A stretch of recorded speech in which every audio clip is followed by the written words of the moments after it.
Hi, this is Alana James with doctoralnet.com. This is the video about how to put a dissertation logic together that's defensible. Using this method, the top box, in the top box you write what is the problem that your research will address. And then once you've filled that in, you ask yourself, is the problem easily described in a sentence or two? Is it set in a specific context?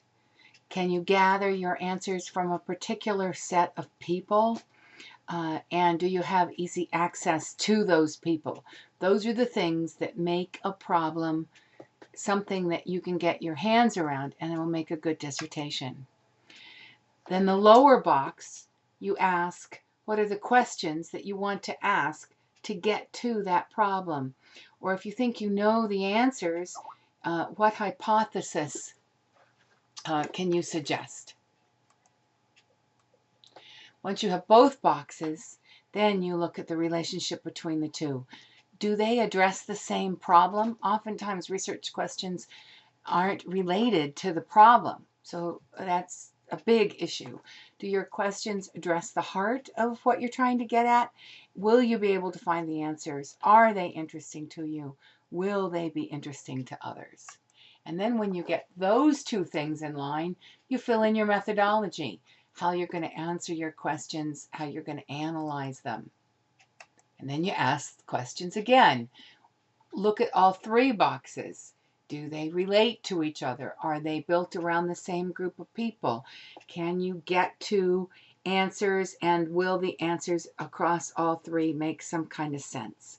When you feel that those three boxes together have a logical progression from the problem to the questions to the methodology, you're ready to move on to this big underlying diamond, which is your lit review.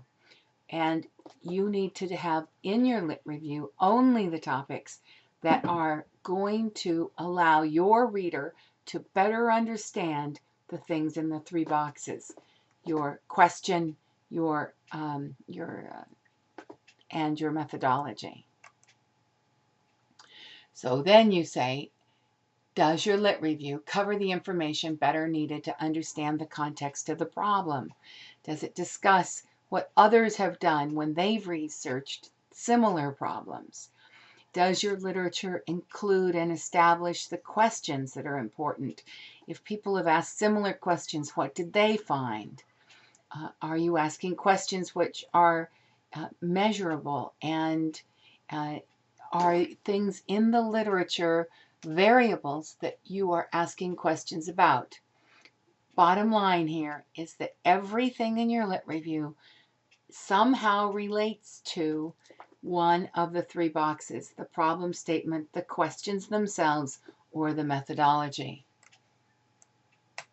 When you get those all together, you have a basic logic, and you can go to your advisor or mentor at your university and say, this is what I think I'm going to do, and have a substantive conversation about it.